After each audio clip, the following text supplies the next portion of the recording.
Hello students जैसा कि हम चैप्टर 2 कर रहे हैं equation of first order but not of first degree.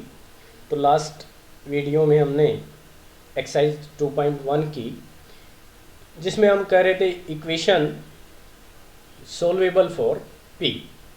Now next हम कर रहे हैं इक्वेशन सोल्वेबल फॉर वाई। जैसा कि हमने देखा इक्वेशन सोल्वेबल फॉर पी में हमने इक्वेशन को पी के लिए सोल्व किया। यहाँ हम बात कर रहे हैं इक्वेशन सोल्वेबल फॉर वाई, तो हम given first order but not of first degree differential equation को वाई के लिए सोल्व करेंगे। कैसे करेंगे? आपको जो भी equation of first order but not of first degree equation दे रखी है, सबसे पहला काम आप क्या करोगे, हम उस इक्वेशन को ट्रांसफॉर्म करेंगे। उस इक्वेशन में जो भी y की टर्म है, y को आप लेफ्ट हैंड साइड में रखोगे, बाकी जो भी टर्म है, बाकी जो टर्म है वो किस में, x और p में है, हम उसको राइट हैंड साइड में ले जाएंगे। We transform the given equation of first order but not of first degree in the form of y is equal to function of xp। मतलब जो भी y की टर्म है, y को हम लेफ्ट हैंड साइड में रखेंगे, बाकी सारी टर्म्स को हम राइट हैंड साइड में ले जाएंगे। हमारी कोशिश यही रहेगी, हम इक्वेशन को इस फॉर्म में ट्रांसफॉर्म करेंगे। तो फर्स्ट स्टेप हम क्या करेंगे, जो भी इक्वेशन आपको दे रखी है उसको इस फॉर्म में ट्रांसफॉर्म कर लेंगे। नाउ इस इक्वेशन को हम x के रिस्पेक्ट में डिफरेंशिएट करेंगे। डिफरेंशिएट करते हैं, differentiating the equation with respect to x। y का x के रिस्पेक्ट में डिफरेंशिएशन क्या हो गया, dy बाई dx। इसका डिफरेंशिएशन हम करें, लेट इट्स डिफरेंशिएशन इज, ये टर्म हमें नहीं पता, ये कोई फंक्शन है, तो हमने मान लिया इसका डिफरेंशिएशन क्या है, the function capital F x P, और इसमें जो डिफरेंशिएशन होगा वो p का dp बाई dx। नाउ हम पहले भी कर चुके हैं, dy बाई dx को आप किससे डिनोट कर रहे हो, p से आप डिनोट कर रहे हो, तो हम करें dy बाई dx को हमने क्या लिख लिया, स्मॉल p लिख दिया। तो आपकी इक्वेशन क्या बन गई, p is equal to function of x p d p by d x. Now अब हम क्या करेंगे, जो आपको गिवन इक्वेशन थी वो, और जो आपको इक्वेशन मिली डिफरेंशिएशन के बाद, p is equal to function of x p d p by d x, हम इस इक्वेशन का सॉल्यूशन फाइंड करेंगे। ठीक है, हम इस इक्वेशन का सॉल्यूशन फाइंड आउट करेंगे। और सॉल्यूशन फाइंड आउट करने के लिए आप क्या करोगे, आप इन दोनों इक्वेशन को यूज करके dp बाई dx को एलिमिनेट करोगे। तो हम क्या करते हैं, दोनों इक्वेशंस को यूज करके dp बाई dx को एलिमिनेट करते हैं, या इस डिफरेंशियल इक्वेशन का, ये डिफरेंशियल इक्वेशन किस में है, dp बाई dx में, इस डिफरेंशियल इक्वेशन का सॉल्यूशन फाइंड आउट करते हैं। हमने मान लिया इसका सॉल्यूशन क्या आता है, let it solution is function of x p c, function of x comma p comma c, वो इस इक्वेशन का सॉल्यूशन आ गया। नाउ आप देख रहे हैं, if this is the solution, तो हम इस सॉल्यूशन को इक्वल टू 0 ले रहे हैं। हम इस सॉल्यूशंस को 0 के बराबर लेके यहाँ से p की वैल्यू फाइंड आउट कर सकते हैं in term of x and c। ठीक है, तो क्या कह रहे हैं, eliminating p using equation number 3 and equation number 1। Equation number 1 क्या थी, y is equal to function of x p. Equation number 3 क्या मान ली, इक्वेशन नंबर 3 क्या है, p is equal to function of X C. तो हम क्या करें, इन दोनों इक्वेशंस का यूज करके हम p को एलिमिनेट करेंगे। तो उसके लिए हम क्या कहते हैं, इफ़ p को आप एलिमिनेट कर पा रहे हो, तो आपके पास जो सॉल्यूशन बचेगा वो क्या बचेगा, function of X Y and C, वो जनरल सॉल्यूशन हो गया।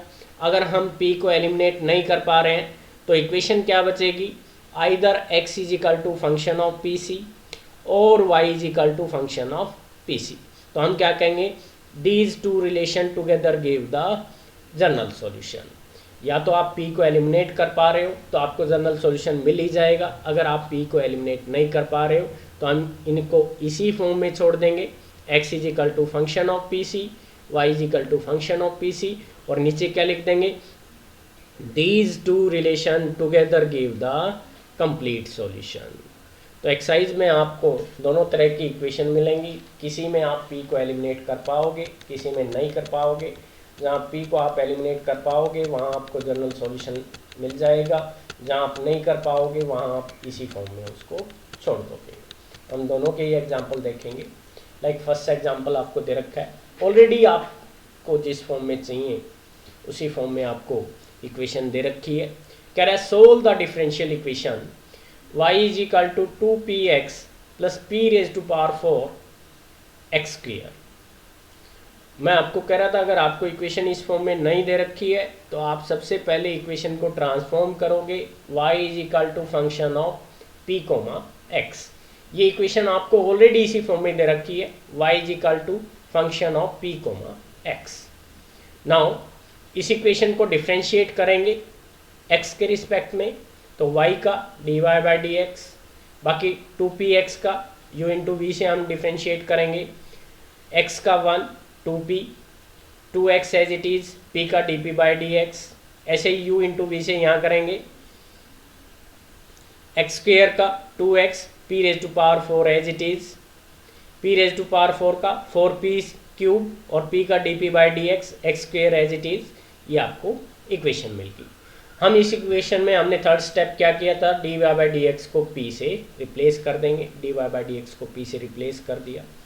नाउ टर्म्स को रीअरेंज किया, 2p था, अगर p को हम राइट हैंड साइड में ले गए तो 2p में से p आपने सब्ट्रैक्ट किया, p बच गया, ये आपकी रिमेनिंग इक्वेशन बच गई। रिमेनिंग इक्वेशन को हमने रीअरेंज किया तो आपके दो फैक्टर बन गए, p plus 2x into d p by d x और 1 plus 2p cube x equal to 0। अब नेक्स्ट स्टेप हम क्या कर रहे थे, हम डिफरेंशियल इक्वेशन को सोल्व कर रहे थे, differential equation for dp by d x. तो हम यहाँ देख रहे हैं हमारे पास दो फैक्टर है, एक फैक्टर में आपका dp बाई डी एक्स है, दूसरा फैक्टर आपका p में है। हम दूसरे फैक्टर का हमारे पास कोई यूज़ नहीं है क्योंकि हमें तो dp by d x differential equation solve करनी है, तो हम दूसरे फैक्टर को डिस्कार्ड कर देंगे। We are with the factor p plus 2x into d p by d x equal to 0। हम इस डिफरेंशियल इक्वेशन को सोल्व करेंगे, वही method of separation of variable से आप इसको सोल्व करोगे। आपका सॉल्यूशन क्या आ गया, log p square is equal to log c by x. General solution की बात करें तो आपका सॉल्यूशन आपके पास आ गया p square is equal to c by x. आप यहाँ से आप देख रहे हो आपको कोई दोनों इक्वेशन का यूज़ करने की ज़रूरत नहीं है, आपके पास p की वैल्यू आ गई, that is root c by x. मैं आपको यही कह रहा था, अगर हम p को एलिमिनेट कर पा रहे हैं तो आपको जनरल सॉल्यूशन मिल जाएगा, अगर हम p को एलिमिनेट नहीं कर पा रहे हैं तो हम दो रिलेशंस को एज इट इज़ छोड़ देंगे। यहाँ हम p को एलिमिनेट कर पा रहे हैं क्योंकि p की वैल्यू हमें c और x की फॉर्म में मिल गई है। हम इस वैल्यू को गिवन डिफरेंशियल इक्वेशन में पुट करेंगे और वहाँ जो इक्वेशन पुट करने के बाद बनेगी that is in term of x, y and c, that is the general solution. तो हमने p की वैल्यू पुट कर दी, p की वैल्यू पुट करने के बाद आपको जो इक्वेशन मिली वो इक्वेशन किस फॉर्म में, y, x और c की फॉर्म में।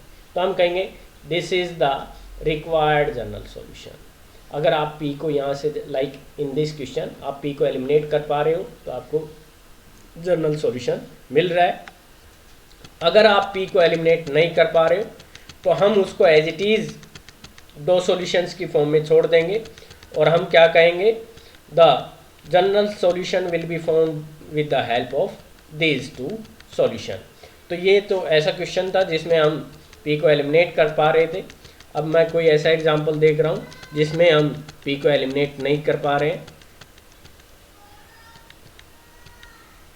ऐसा एग्जांपल तो आपके पास नहीं है तो आप क्वेश्चन में ज़रूर देखना, क्वेश्चन में लाइक आपको पता लग जाएगा।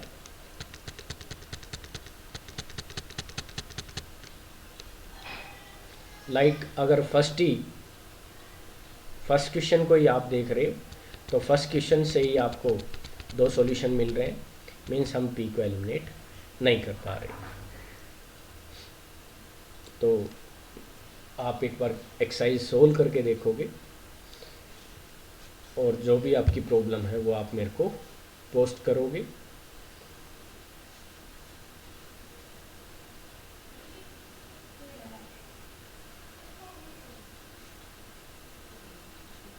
स्टूडेंट्स, एक्सरसाइज आप एक बार करके देखना और आपकी जो भी प्रॉब्लम है वो आप मेरे को पोस्ट करो।